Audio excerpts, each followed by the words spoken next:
with nomenclature. God, it's nomenclature. I just realized that. Your first kind of rule when dealing with nomenclature is to find the longest carbon chain. Okay? That is not the rule, number one. Okay? We're going to come back to that in a second. But almost everybody selectively reads that it is the longest carbon chain. Okay? So you would go through and look at this. Okay? And if you were following kind of how I would recommend doing it, I would go through and highlight my main carbon chain, and I would do something like this, and I would be like, that has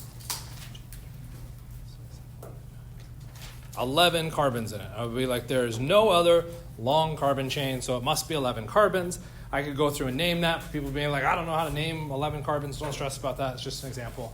Okay, it's undeck if you really wanted. So we could call it an undecane. And even in this case, when it comes to smart work, you aren't being asked to name it. What you're being asked to do is to identify the root chain, right? Which becomes one of the other things when we talk about nomenclature. The way that I shift away from getting the hardcore name is just, can you identify what you would need to be able to identify to get to a name? I don't care if you get to the name, just tell me the pieces that get me there. So in this case, you say, oh, the root chain is 11 carbons. I'd be like, done, cool, you're wrong. Right? But it's 11 carbons. There's no way I can get a longer chain than 11 carbons. And I completely agree with that because it's not 11 carbons. That's not the longest chain. Okay? Or that's not the rule. The rule is identify the longest carbon chain that contains your highest priority functional group. And when we go through and look at this structure, you should be able to look at it and be like, there are two functional groups. Okay, arguably one, but we have alkanes. Everybody has alkanes, so almost nobody calls an alkane a functional group, just for the record. So saying you have an alkane in your structure isn't really useful. Okay, and an alkene. Well, which is higher priority as a functional group? This is going back to the little chart, looking at where it is. Alkenes are actually higher than alkanes, which means when we go through to circle this, I must circle the carbons of the alkene. And in my first circling attempt, nope, wrong way. Okay, I circled one of the carbons of the alkene, but I did not circle them both. Both must be circled. Okay, so what does that mean I need to go through and do? I need to start my circling process and going there, to that root. Now it branches. Which way should I go? To the left or the right? I didn't count. 1, 2, 3, 4, 5, or 1, 2, 3, 4. Oh, someone said it didn't matter. Okay, cool. And I've now identified the root chain. Within that root chain, I have, 1, 2, 3, 4, 5, 6, 7, 8. I now have 8 carbons. So we could have a multiple choice question. What is the longest carbon chain? Or for your naming of this compound, okay? And I can guarantee you, you'll have 8 and you'll have 11 as answer choices. You might even get something like 3, okay? Because you would probably get somebody doing this, okay? So all of those answer choices have some way that you could come to them by looking at the structure. But you're making a mistake in your judgment for how you're getting to that number. Right? And so for the vast majority of this class that has never had me before, I tend to write what most people call nasty multiple choice questions. Okay? They aren't nasty, they're correct. They're the way a multiple choice exam question should be written. All of your answer choices should be based on some functional mistake that students make. It's not just a random number. If I said, which answer is correct, 8 or goats? Well, it's 8. Goats makes no sense. Okay, yeah, it's a stupid answer choice. That should never show up on an exam. Okay? The same thing can be said for the numbers. Putting the number 42 for the number of carbons in the longest carbon chain here makes no sense. That's a dumb answer choice. Okay? What would be another good answer choice to put on here? We got 8, 3, 11. 5's possible. Okay, I can see where you're getting to that number. I would argue the other one would be 13. How do we get to 13? Oh, you just counted all the carbons. Okay, that's not how you come to the longest carbon chain. So you're making a mistake. And so a multiple choice test, and ACS does a good job of this too, okay? All of your answer choices have some foundation in a reality. It just happens to be a fake reality, okay? And it's a fake reality that students populate. So what we're doing is writing test questions to be like, are you just making stuff up? Do you actually understand what's going on? Or do you have a massive misconception? Does that make sense? Okay. So why is this particularly relevant? When you get an exam, from anything I've got, if you're going to go, oh, I got that answer too, that must mean I'm right. That does not mean you're right. That could mean you're right. It could also mean you're occupying a false reality that I've already predicted. Kind of make sense? Multiverse. Hey, I've been talking about multiverses a lot lately. I should stop watching TV shows. Okay, what's next? Everybody good with that? Does that kind of make sense? We get it? Okay, what's next? I needed a softball for myself to get started.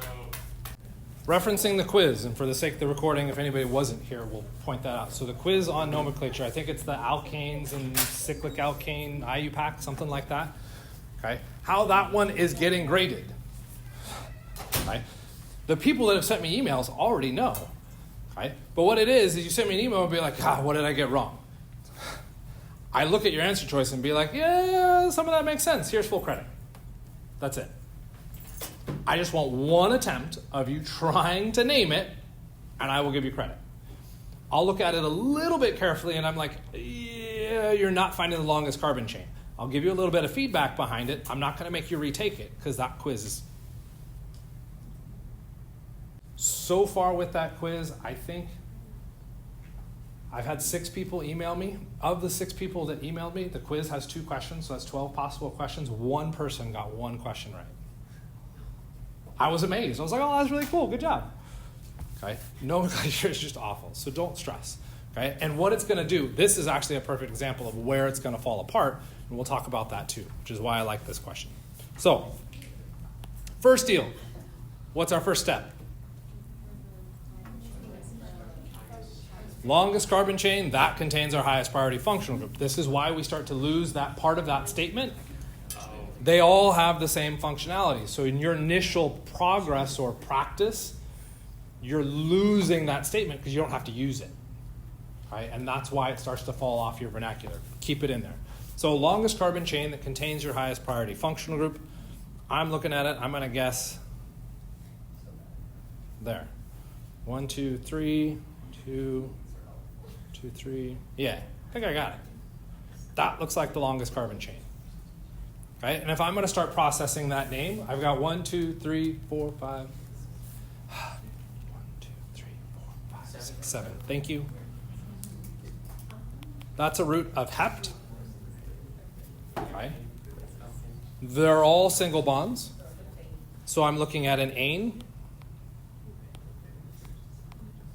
There's no other functional group in here, so I can actually drop the E in also. So I'm looking at heptane to name that root structure. So far, so good? Cool. Next part. I want to address the functional group. Or not the functional groups. What's the word? Substituents. Thank you.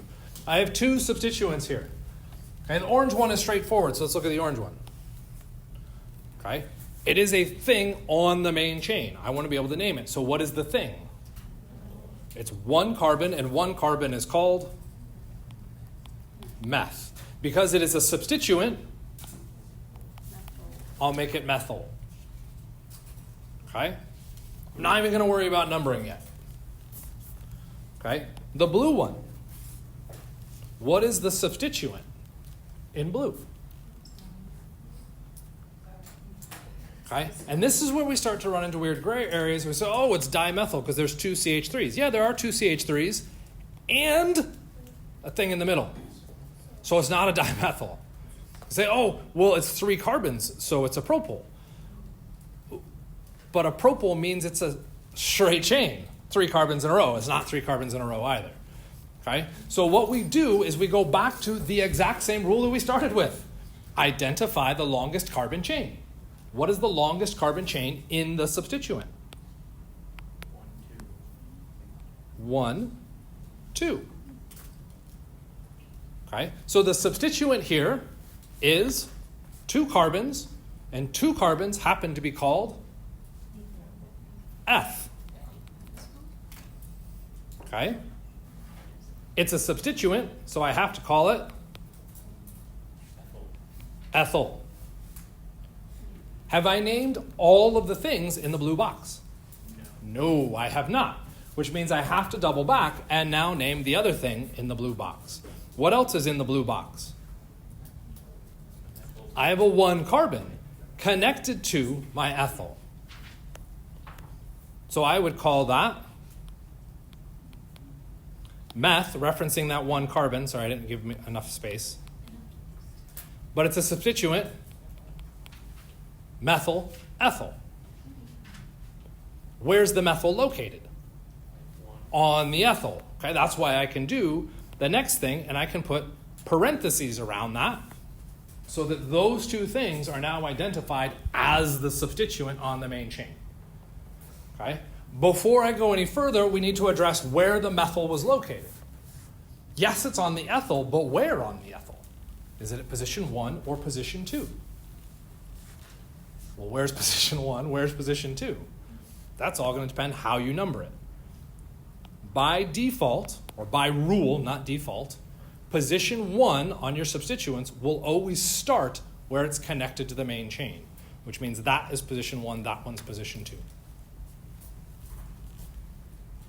Okay? So now where's the methyl located? At position 1 of the ethyl. So that substituent would get called 1-methyl ethyl.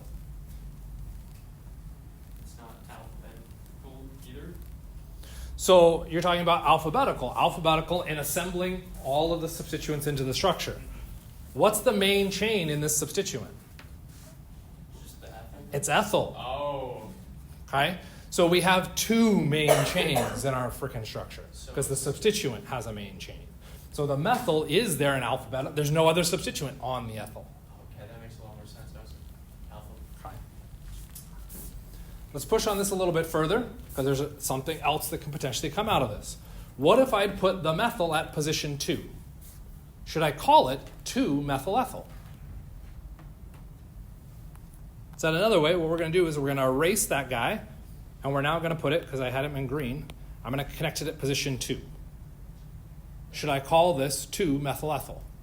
No, what should I call it? Propyl. Now it's a continuous 3-carbon chain. Okay, so what does that mean? Of the 2 places I can put the methyl, only one of them is valid.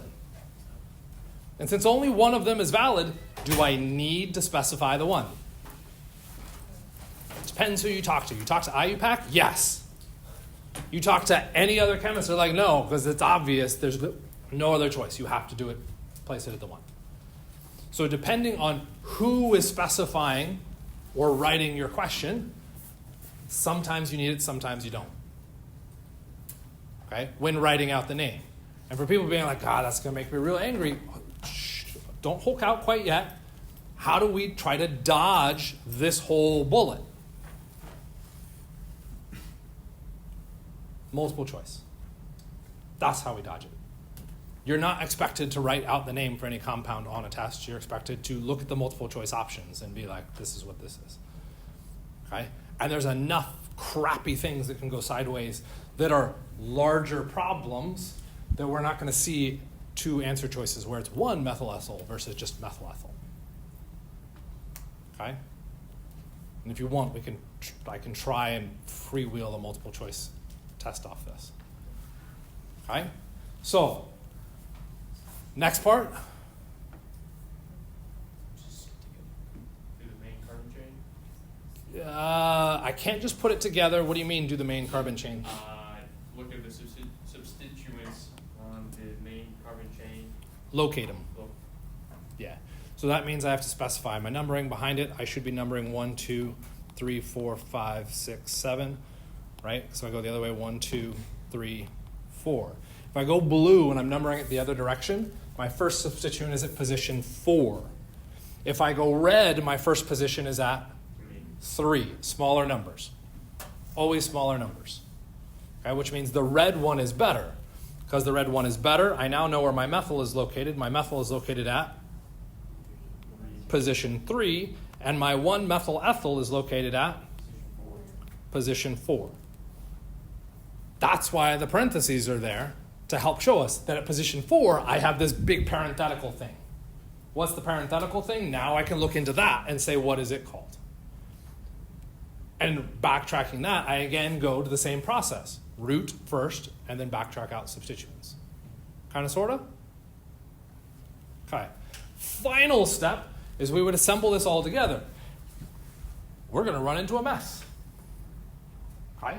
A mess that I genuinely don't know how to get out of. Okay?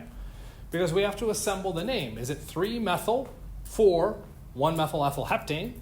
Or is it 4, 1-methyl ethyl, 3-methyl heptane? Do we process all that? It's which of our substituents comes first? Do we A or do we do B? And again, I genuinely don't know the answer. Genuinely. I think it's B because I'm going based off of the main chain. The main chain of that substituent is ethyl. E comes before M. Again, I don't know. I literally do not know.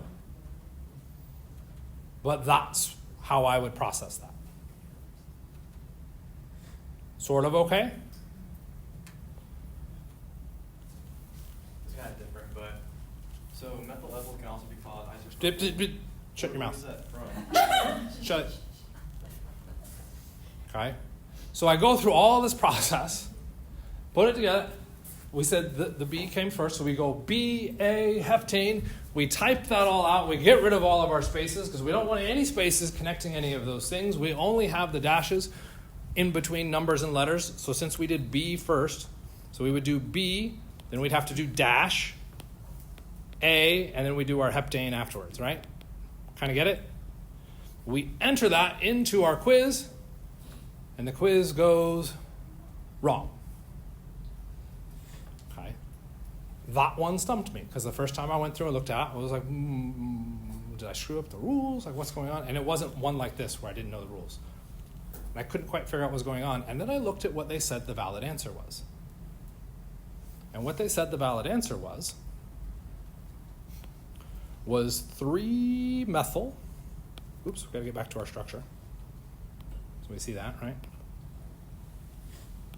They said it was 3-methyl, so they said A came first. Nope, lies. They didn't say 3-methyl first. They said the name was 4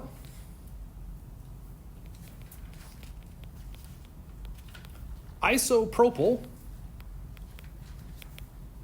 3-methyl heptane. And that's where I went, haha, you stupid little jerks.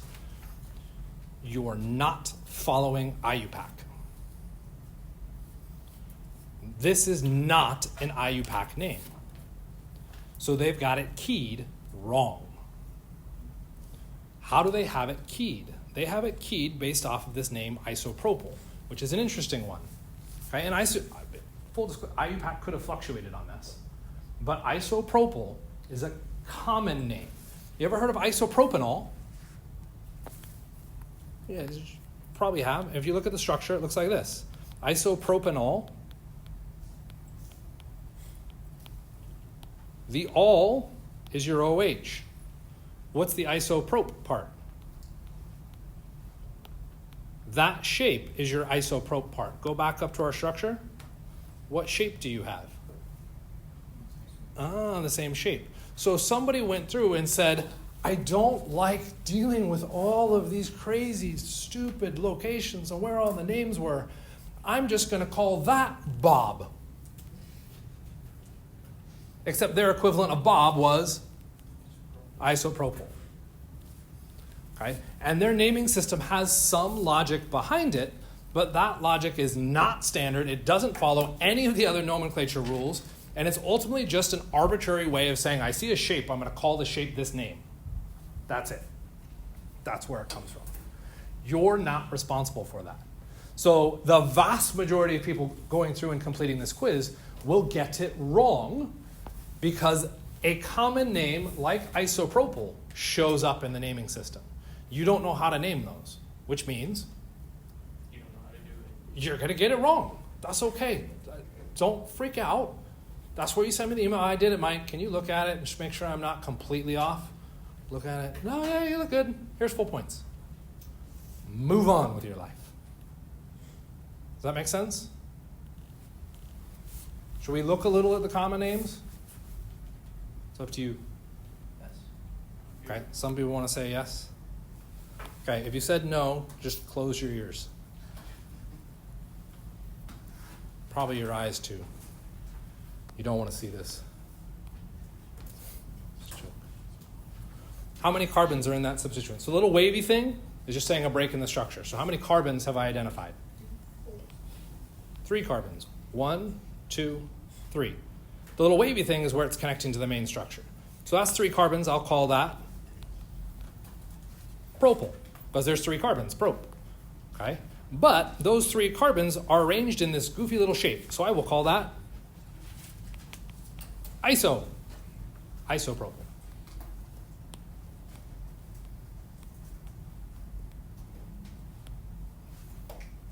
What do I have now? I've got 4 carbons. 4 carbons are called butyl. Do I see my little wavy shape?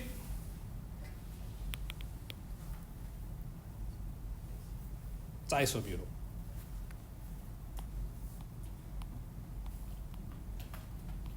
I guarantee they add another one that I don't remember off the top of my head. How many carbons do I have now? 1, 2, 3, 4, 5. 6. Try again. Squiggly lines there. 5 carbons. 5 carbons is pent. Do I have my little wavy shape? Yep. So I call it isopentyl.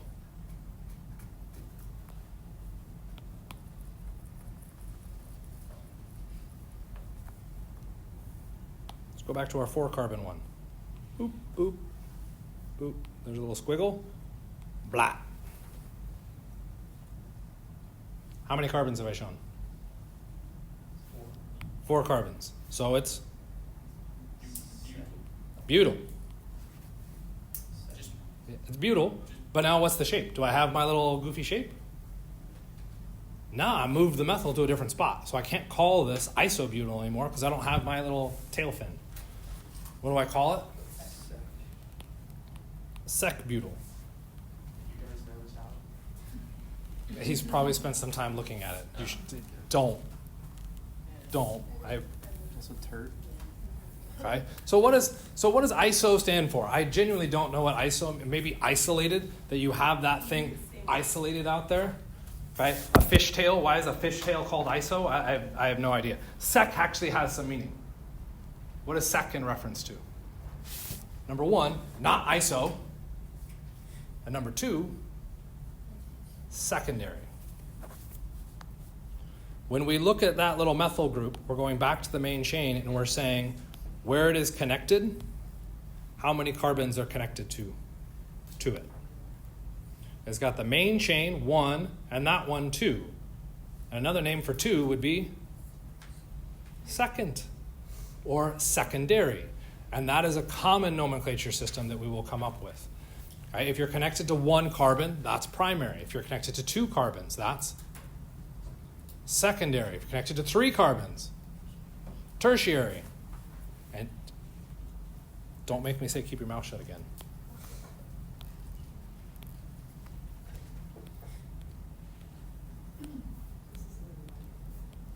How many carbons? 4. So What's the name? Butyl.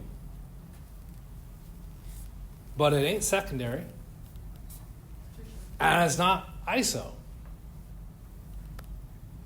That's because this little carbon here is connected out to 3 carbons, and we call that tert butyl, or tertiary. Okay. Now we've looked at all the possible combinations for 4 carbons. Then you could go to the 5 carbons and you can say, where can I put all those pieces? And that's where you'll encounter, I think, neopentyl shows up.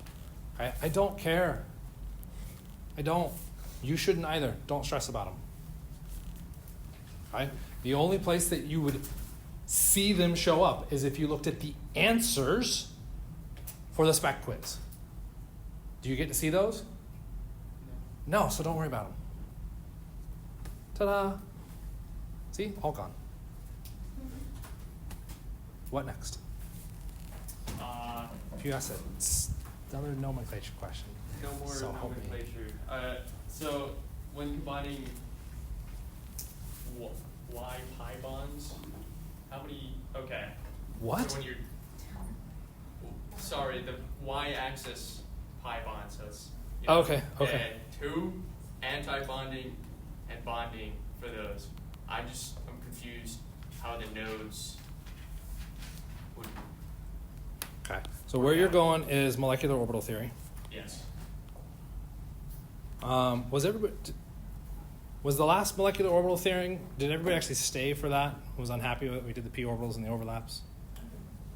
Yeah, okay. So it sounds like everybody was here. You may have been like, God, I hope I never have to see this again. Sorry.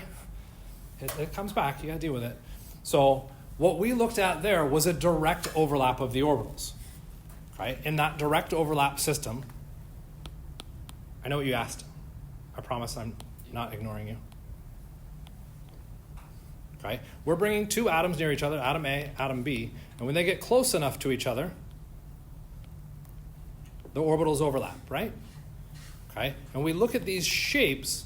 The reason they're not perfectly spherical anymore is because they have phases. Electrons move in waves. We get positive peaks, and we get negative troughs. So when we go through and look at these shapes, you could see them colored in, like that. Or you could go through and see positives and negatives. Ultimately, all you're trying to do is specify the phase of that orbital. You can see it colored in black and white. Typically, I think the textbook does blue and green, or sometimes blue and red. Okay? They do blue and purple. That's an awful idea. Okay? So what happens when we bring those 2 near each other? Okay? Well, those waves, because that's what these orbitals represent, is how the electron can move. It's wave nature. If they overlap in a way where it's negative and negative, what happens? Right? So I'm taking this wave that's in a negative trough, and I'm taking another wave that's in a negative trough, and I bring them near each other. They constructively overlap, which means the amplitude gets bigger. Okay? Bigger amplitude means more chances for electrons. So in the color system that I've shown up here, if we mimicked that down to this one, what we'd still be seeing is those shaded in. Okay? And the net result is that this overlap increases the probability of finding the electrons there. And if I increase it, what I'm going to see is a larger space. Okay? And instead of now looking at 2 atomic orbitals interacting, I could look at it in blue, where I'm now looking at a single molecular orbital.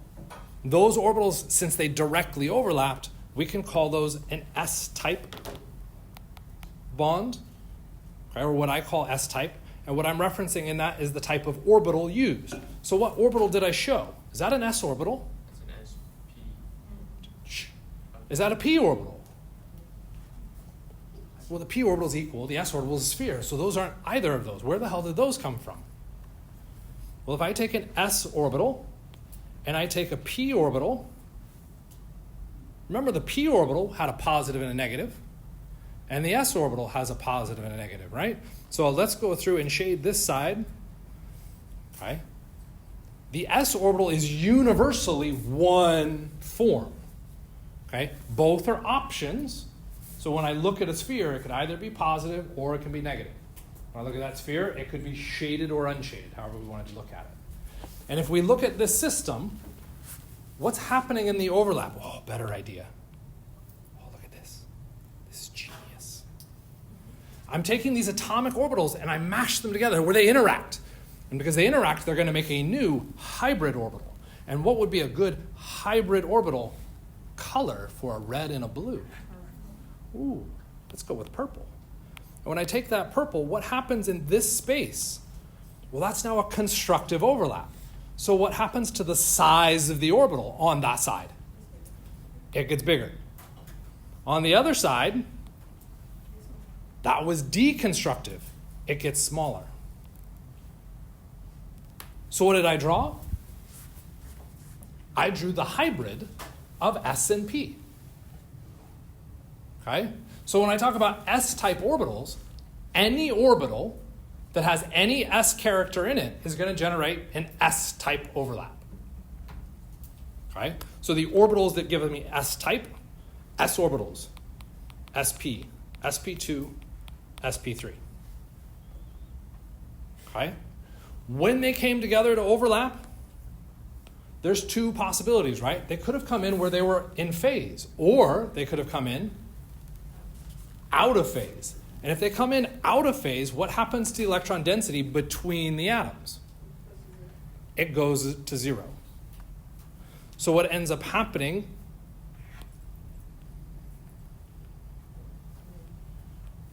is something along these lines, where right in between, you have a 0. There is no electron density. Okay? And if we look at this, there's 3 places. We would call those 0 points nodes. And if we look at the bottom one in blue, how many nodes did we have? 2 nodes. Every time you go up in energy, you add a node. Every time. Okay? These are now the S-type orbitals. The S-type orbitals being direct overlap of orbitals, we call that now a new type of bond. What we'll call that is a sigma bond, because sigma starts with S, and we're using S-type orbitals. It all comes together. Okay? So those are now sigma bonds. So whenever we see a single bond, this is what's happening. You're overlapping some type of S-type orbitals from one atom with S-type orbitals of another atom. That generates your sigma bond. Okay? And the beauty behind that, I got rid of all my pens, didn't I?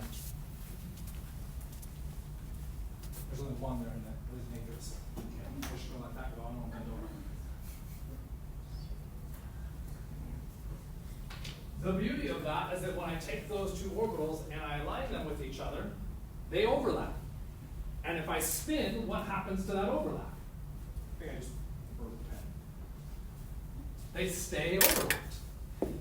Watch out, there's a hole there now. Okay? That's a neat observation. Okay? But now what you went through and did, so we just tried to do a review, is you said, that was too easy, Mike. So everybody say, thank you, Adam. Andrew. Adam. Shh, give me a break. I got like 100 students. I know it was Atom. Oh, yeah, that's what I call you, because you're so essential to our class. Right? Same idea, except now I don't want to use S-type orbitals. What am I going to use? P-type orbitals. Okay? And you very wisely said I want to pick them on the y-axis. Because if I put them on the x-axis, guess what happens? Direct overlap. They directly overlap, and that throws a monkey wrench in all of our arguments. That's called linear combination of atomic orbitals. Don't worry about it. Okay? Here we are. P orbitals, they're y. When I bring those 2 atoms near each other, what's going to happen is the S-type orbitals are going to overlap first. And they will overlap in such a way that the P-type orbitals never touch. So they never directly overlap. Okay? What, again, is now going to happen kind of animation-wise? Okay, well, our orbitals, with our P orbitals, are still have these shaded options. So I could come in and look at the system where they're now close to each other. Those are supposed to be perfectly symmetric. Okay? Where it's shaded and shaded. What does that mean? Well, if they directly overlapped, the electrons could jump back and forth. Okay? If these atoms are really far away from each other, it means absolutely nothing. The electrons can't do anything. The atoms aren't really far away from each other now. They're bonding distance away from each other. And we've brought them close enough to each other that now what does our electron do? They can jump. Okay? And jump makes you think like, oh, they can just like hop through space, like ta-da. They never exist here. Just quantum. Just deal with it. Does quantum tunneling, and our electrons can jump back and forth. Because our electrons can jump back and forth between one atom to another, what have we created? A bond. Is this the same type of bond that we just talked about? No, because the orbitals never directly touched each other. And because they never directly touched each other, I have a new bond. Okay, so we could have called the last one direct. This one we could call indirect. What orbitals did we use to make this indirect overlap? P orbitals. Could we call them T-type? No, they must be P orbitals. Okay? So this creates a new type of bond. In the previous case, we called it a sigma bond because it used S-type orbitals to create that direct overlap. Now I have indirect overlap using P orbitals, so I will call them pi bonds. This is why when we talk about our resonance structures and everything, you keep hearing me call them pi, pi, pi. It has to do with this, and we'll come back to that in a second too. Okay? In this scenario, because the electron can jump back and forth, that's lower in energy than where it started. Because in the first case where it started, it was only on one p orbital. Now, it could be in two. So that's lower in energy. Okay? But did the orbitals have to come in and see each other in this particular phase system? Nope. They could have come in an opposite phase system. Because they're now in opposite phases, my positive electron to jump sees a negative. What happens to the phase? It cancels, which means I can't jump. Okay? I generate a node there that now prevents the jumping. In the lower case, I don't have that node there because the electron can, quote unquote, jump. So what happened? Lower energy, higher energy. What happened to the number of nodes? It increased by 1. Perfect. Okay. Is there only one node in that top case?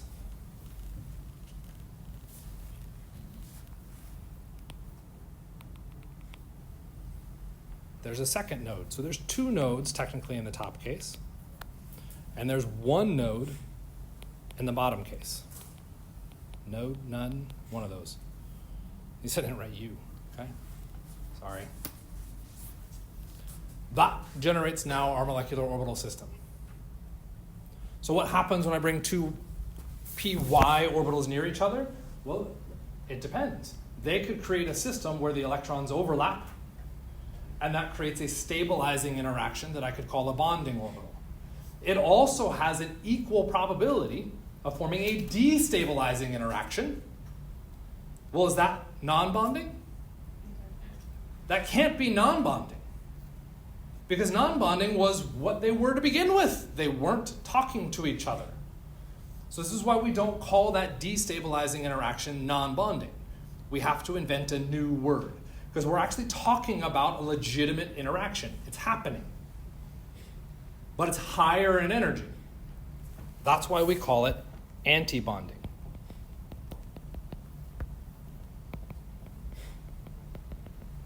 And I didn't put those labels on the sigma one, but it's the same process. If we're up higher in energy, it's an antibond. Okay? Antibonding requires a whole bunch of letters and numbers and there's no numbers, but a lot of words, letters, not words. A lot of letters in it, and we get lazy in referencing this. Okay? We also want to be able to differentiate these from the sigma bonds. Okay? So how could I reference this orbital? Well, number one, it involved p orbitals. So I could call it a pi bond. And conveniently, I have a symbol for pi. Okay? What about the top case? Isn't that also involving p orbitals? Yeah, which means it is also pi. at least one person was like, we'll also call it pi bond. No, you won't. Okay? The bonding and the anti-bonding are descriptions of what's happening with your phases. The bonding one is lower, we'll call that one pi. The top one is still pi, but I don't want to have to call it pi anti-bonding. That's a lot of effort. So what can I do? Asterisk or star next to it. I now know I'm referencing the anti-bonding orbital. That's my question. Every bond you see is generated by two atomic orbitals overlapping. They will overlap in a favorable way and a not favorable way, which means every bond has two molecular orbitals. Every single one.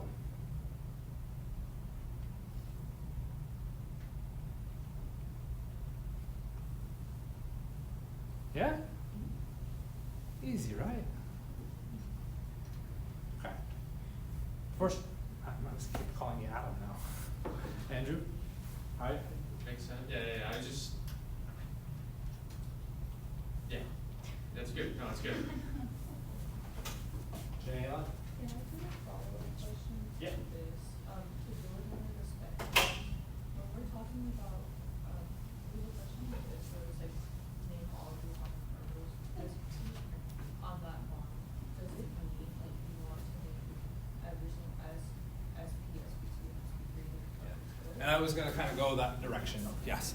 Because ultimately what this is molecular orbitals. Okay? I've received several questions about hybridization. I don't get hybridization. If you don't get hybridization, don't touch molecular orbitals. Okay? Because you need hybridization to be able to build into molecular orbitals. We're talking about the orbitals, what's moving, where they all are. You have to be able to identify all of those pieces. Okay? Do you need it? Yeah, and we'll kind of touch on one of the reasons why molecular orbitals is powerful in a second. But first what we got to do is move to our hybridization example, which is now shifting out to some structures, and we can kind of draw some parallels within this. Okay? Before I go through and do that, I started to see some more note-taking. Are we done with the slide? Okay. What am I trying to do? Clear it. Button.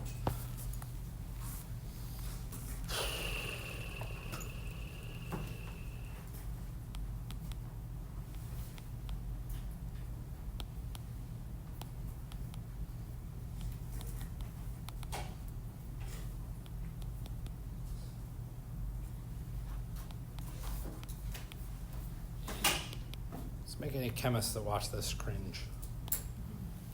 Okay, so there we go. We got a new structure here. Okay. Let's use our molecular orbital stuff. Okay. I don't want to do. Okay, we'll just remember. What did we say? Every bonding interaction generates two molecular orbitals.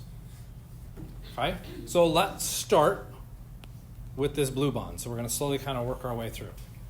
Okay, I have that blue bond. What kind of bond is that? Sigma.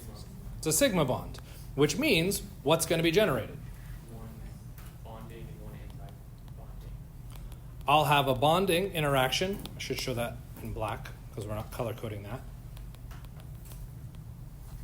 And I'll have an anti-bonding interaction. Okay, so 1 and 1. Okay, we could do that in blue, I guess. Okay, these are now my molecular orbitals. Okay, we move to the right. What do we see? Okay, we see a pi bond, half right. A sigma and a pi bond. Okay, so let's look at the sigma first. What is that going to generate? One anti-pi bond and One anti-sigma bond. sigma bond, sorry. And one bonding sigma bond. But we now have a new dilemma because we also have to address the pi bond. And right now I just have specified bonding and anti-bonding, which means what else do I have to add as more information to cover this part? These are sigma bonding, sigma anti-bonding, and then I will also get pi anti-bonding and pi bonding. Why should the pi bonding be higher in energy than our sigma?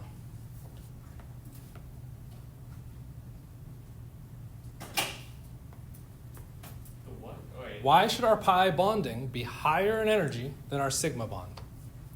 It's more electrons. How many electrons are in a pi bond? 2. How many electrons are in a sigma bond? 2. 2. So it has the exact same number of electrons. What orbitals are being used to make the sigma bond? S-type, which means when we bring those orbitals together, what kind of connection are we making? You're closer to the. They're a direct overlap. If I look at the p orbitals, what happens? What the hell is coming out of this? I must have broken it. They never directly overlap. Should that be higher or lower in energy? That should be higher in energy. Okay? The specifics of where the pi antibonding go become a lot more challenging, and I don't know how to do that. So just pretend that I told you the right answer. Okay? They're usually just lower like this. This is the diagram we generate. Okay? So cool. How many bonds have we explained? 3. 3 bonds? That's an awful lot of lines. There's 6 orbitals. Okay? Divide by 2 gets us 3 bonds. So it is still just 3 bonds that we've addressed. How about the carbon to hydrogen?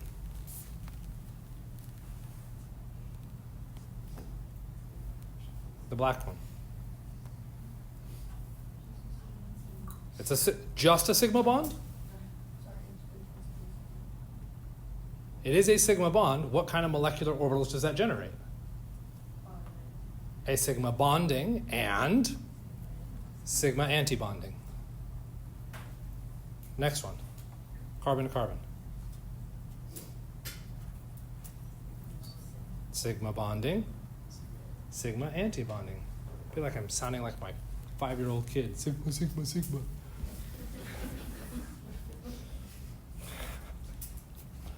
I'm going to play this video back for him someday. We move to the next one. What do we have? 1 sigma, 2 pi, which means in my tally, I've got 1 sigma bond and 1 sigma antibond. I have 1 pi antibond, 1 more pi antibond. And then, oh God, we're right there at the end, right? Finish line. Carbon to hydrogen, sigma antibonding. So I get 6 sigma antibonding, 3 pi antibonding, 3 pi bonding, and 6 sigma bonding. Those are now all of my molecular orbitals. Those are the same things as 1s, 2s, 2p, 3s, 3p, 4s, 4d, 3d, all those things that you did with your atomic orbitals. I got most of the way through that pretty well. Okay? Just because I have those orbitals, does that mean there's electrons in them? No. To figure out if I had electrons in them, I would have to double back and say how many electrons am I supposed to populate into each of those individual systems. Okay, kind of makes sense? Okay. How would I know how many electrons? What's a line represent? 2 electrons. So you could go back and be like, okay, well, I've got 1, 2, 3, 4, 5, 6 sigma bonds, which means 12 electrons. Where should I put all 12 electrons? How about into the 6 sigma bonding orbitals? They're just like an atomic orbital. They fit 2 electrons, so I get 12 electrons in those. Okay? I then also have 1, 2, 3 pi bonds. How many electrons is that? 6. So I could populate 6 electrons into the 3 pi orbitals. Do I have more electrons? Lone pair. The lone pair. What kind of bonding orbital is it in? Ooh, it's not in a bonding orbital. You mean there's yet another orbital type? Yeah, it's called a non-bonding orbital that sits dead in the middle because that's right where it was atomic level. It's not contributing to the bonding structure or to the anti-bonding structure. I have a non-bonding orbital left over where I can place the 2 electrons from my non-bonding pair. Hooray! Kind of, sort of? That's our molecular orbital diagram. And there'd be 2 more electrons. There would be there. 2 electrons. Yeah, in that one, yeah. So now if we went through and totaled all our electrons, we would find that that totaling of electrons would equal the amount of electrons that are supposed to be in our Lewis structure. So we go back to the old Lewis structure rules. Carbon has 4 electrons, hydrogen has 1, all that fun stuff, yeah? Yeah? Remember those good old days where it was just a Lewis structure?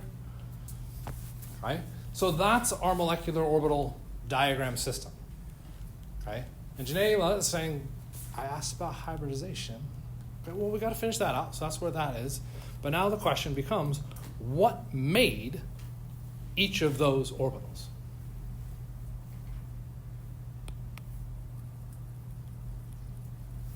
So all of that goes away. I want to know what made that orange sigma interaction. It involved S-type orbitals. What S-type orbitals? What did the hydrogen contribute? Where are its electrons? And an S. So the hydrogen is contributing 1 S electrons. Okay? And we could get lazy and just say it's S. So it's contributing S. What is the carbon contributing to this? Is it contributing an S orbital? A P orbital? What is it contributing? And now this becomes kind of the dilemma. If we said it was contributing an S orbital, then the remaining 3 p orbitals have to be used to explain the interaction that's happening over here. And that interaction, one of them is a sigma bond, and we're going to start to run into, well, how can I possibly make orbital overlap that would allow me to do that? I can't. So what happens to the carbon? Instead of going based off its atomic orbitals, we go, well, the atomic orbitals don't do a good enough job explaining it to it. There has to be something else, where the orbitals all come together and they rearrange and say, this is what we look like now. And that magic is called hybridization. Okay? Within that magic, what you need to be able to do is to say, what is the hybridization? And ultimately, hybridization, you can fall all the way back to Lewis structure. Lewis structure is based off of squares around an atom. Look at the faces of the square that I drew around that carbon. Right? How many faces do you see? 4. Top, bottom, left, right. You answered a different question. Okay? When I look at those faces, how many of those faces have electrons? 2. I don't care that the left face has a whole lot more than just 2 electrons. I don't care. I just said, does it have electrons? Yes, so it has 2 groups of electrons. And if it has 2 groups of electrons, what does that become as a hybridization? That becomes sp. The best explanation I can give you, or the easiest one, is just memorize it. That if you have 2 groups of electrons, it's sp. Okay? Because what we're trying to describe is how can we possibly get those orbitals to align in a way that gets me the bond angle around that carbon to match 180 degrees. The atomic orbitals themselves won't do it. So I have to BS it. That's hybridization. And in doing that hybridization, I have my s orbital and a p orbital, and I can look at the interaction where they overlap on one side and I generate this system, or I have the interaction where the p orbital is on the other, shaded on the other way, and I get this system. Those are my sp hybrids. And because I'm only overlapping one p orbital, I generate 2 possible options. I would call that orbital type now sp. That's where those kind of shapes are coming from. Kind of, sort of? It's the ghost, don't worry. Yeah? Okay. So, no. Yes?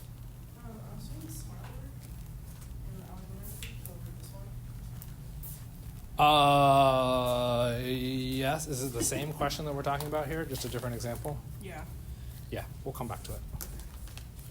So what happens on the carbon? What orbital are we using to overlap? That carbon is contributing what orbital? SP. and sp. Cool.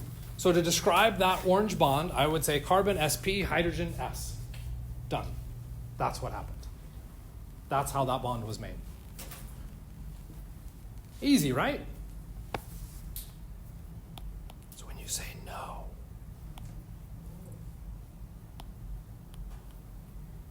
what's being used to make that? A p y orbital, a pi z orbital, and just a sigma. Okay? And if you're like, what the hell is he talking about? That's okay. Stepwise, address what's happening in each of those orbitals, okay, or each of those bonds. What bonds are being represented there? 2 pi and 1 sigma. The sigma is the direct overlap. Okay? What sigma orbital is the purple carbon contributing? What was its hybridization? sp. What orbital is the red carbon contributing? We didn't identify its hybridization. But if we look at it, it has 2 groups of electrons around the square, which means its hybridization is sp. So to make the sigma orbital between those 2 carbons, I'm taking an sp from one carbon and an sp from the other. What happens for the pi? Well, the pi are made up of p orbitals.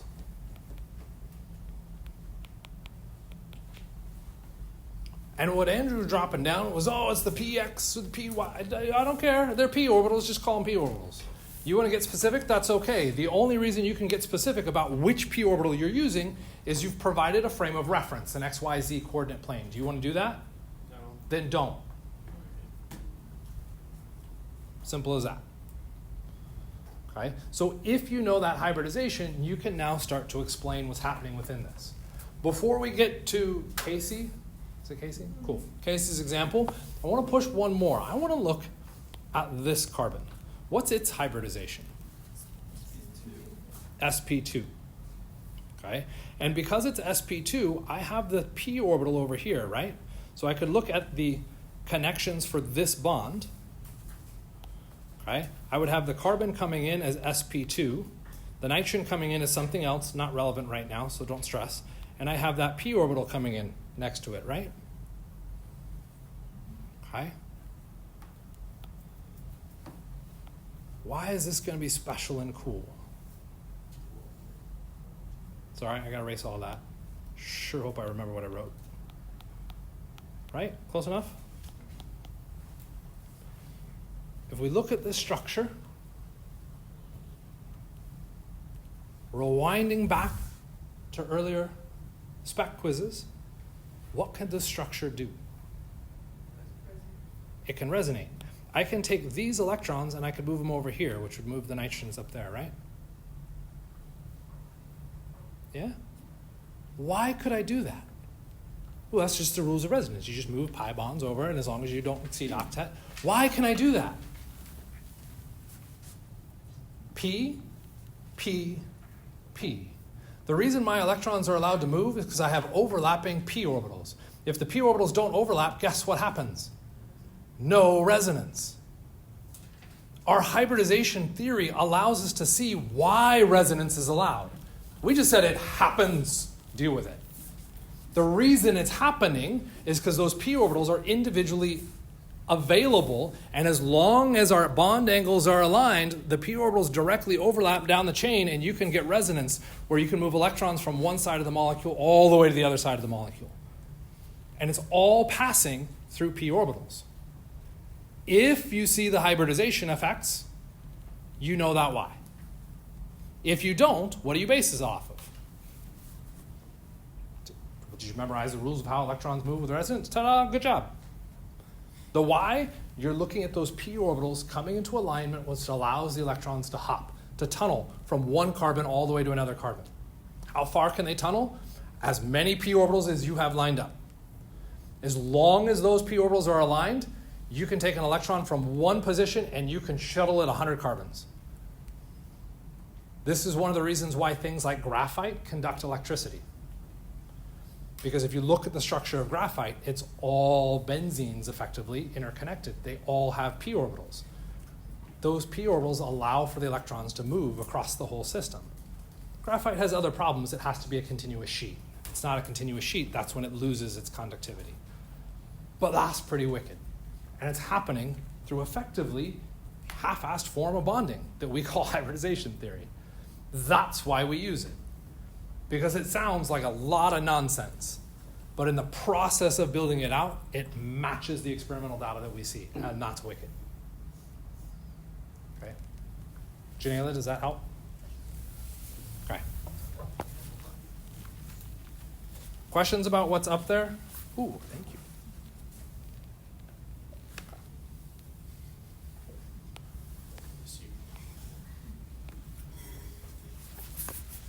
So little trust. Just help me out. It's all right. I'm getting up in your face.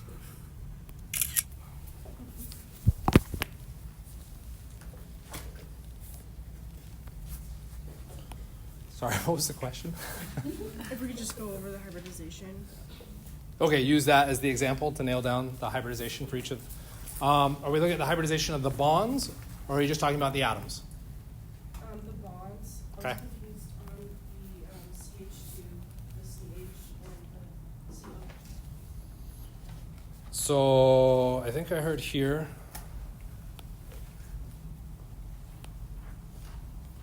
The CH. The question was, which orbitals are bonding, or like. Yeah. Okay. So I'm going to say let's start with the easy one. Let's look at the blue one. If you're wondering where the blue one is, look at the other screen. Okay. So if we look at the blue one, what's making that bond? Simple level first. Too hard. Too hard.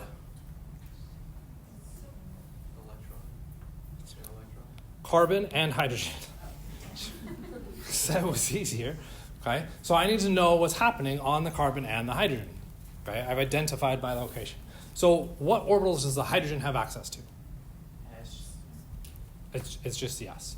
So in making that bond, that hydrogen is only going to contribute the s.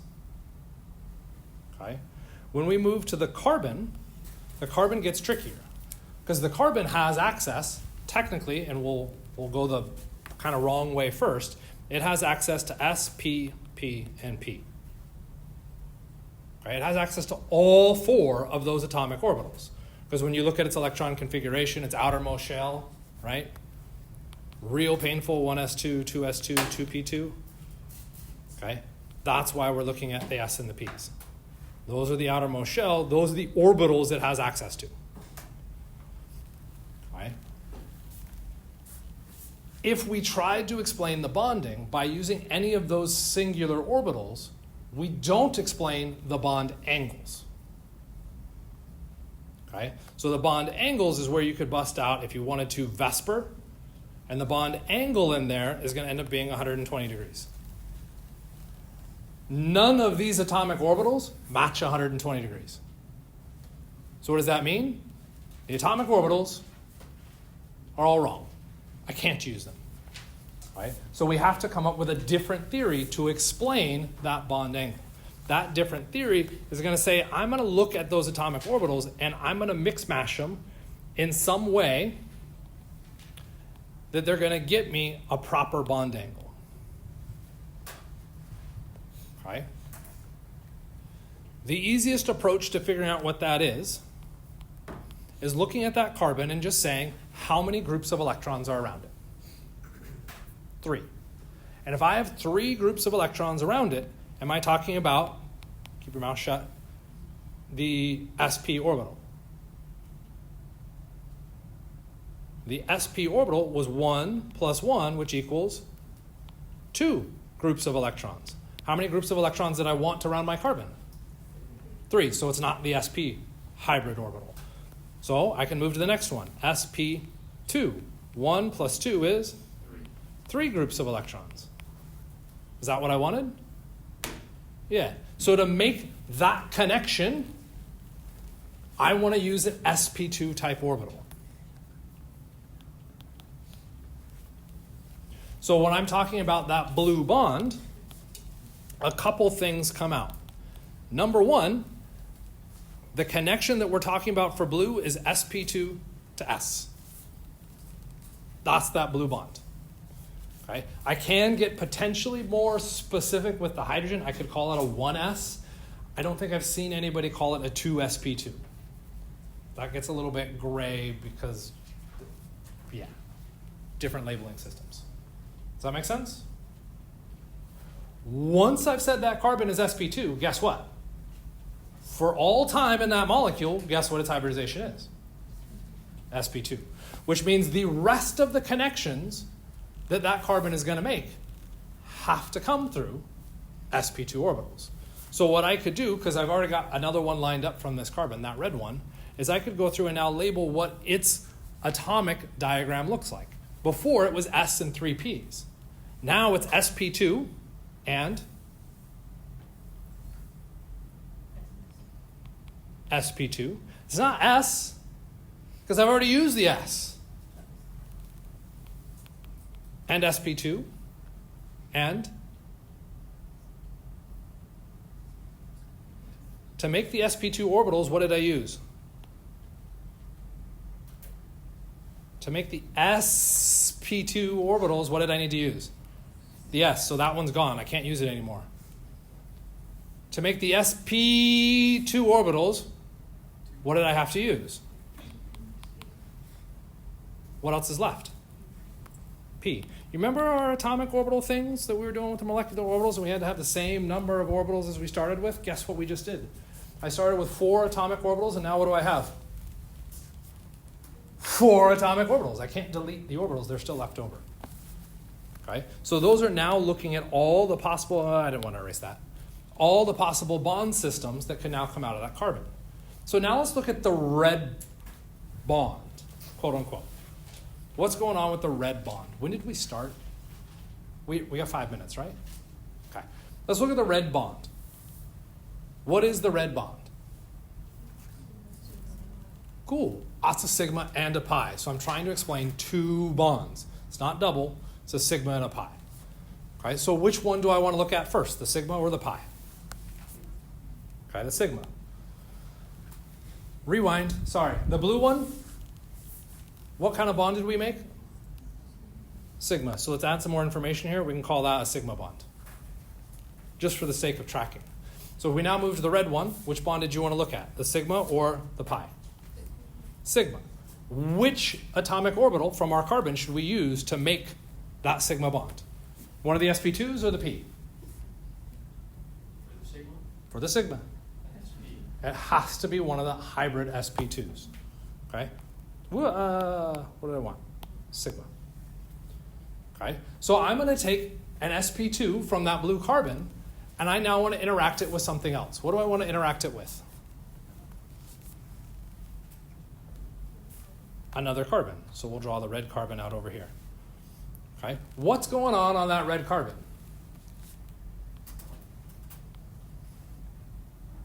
What are its orbitals right now?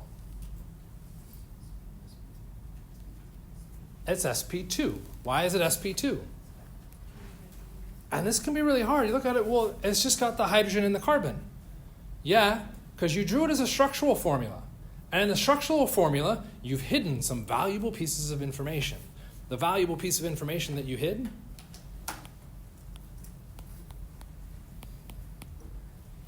there were 2 hydrogens, which means there's 3 groups of electrons, which means the hybridization of that carbon is sp2. What orbital must be used to make the sigma to the blue carbon?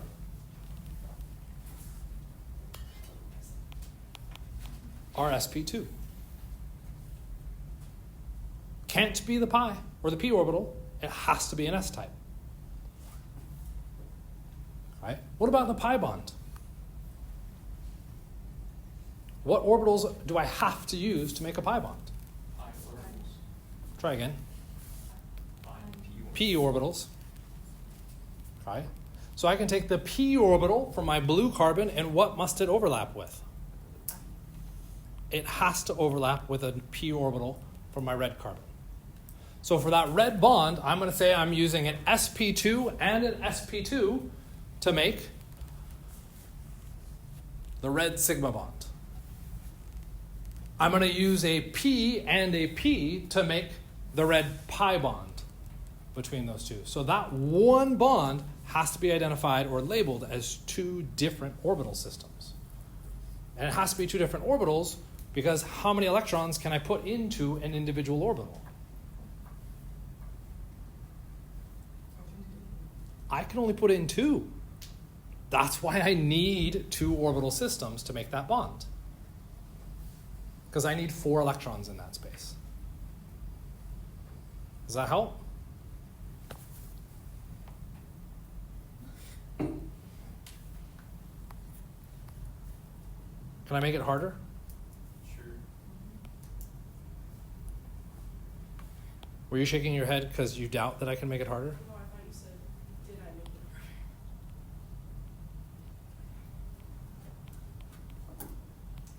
it? Oops, that's got to be a carbon. Red bond. Talk to people around you. What orbitals am I using to make the red bond?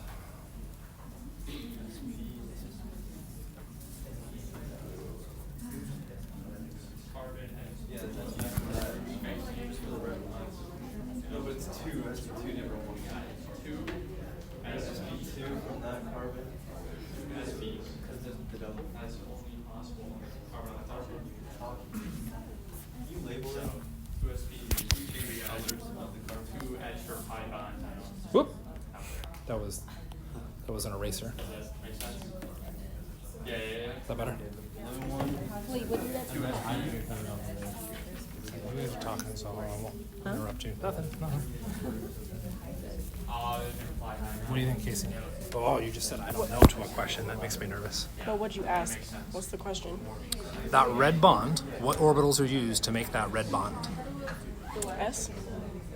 SP? Why are you saying S and SP, not P? So SP2, there's one extra pi. Because it's a single bond. Red one. Okay, and as single bond, I would rather hear you say sigma.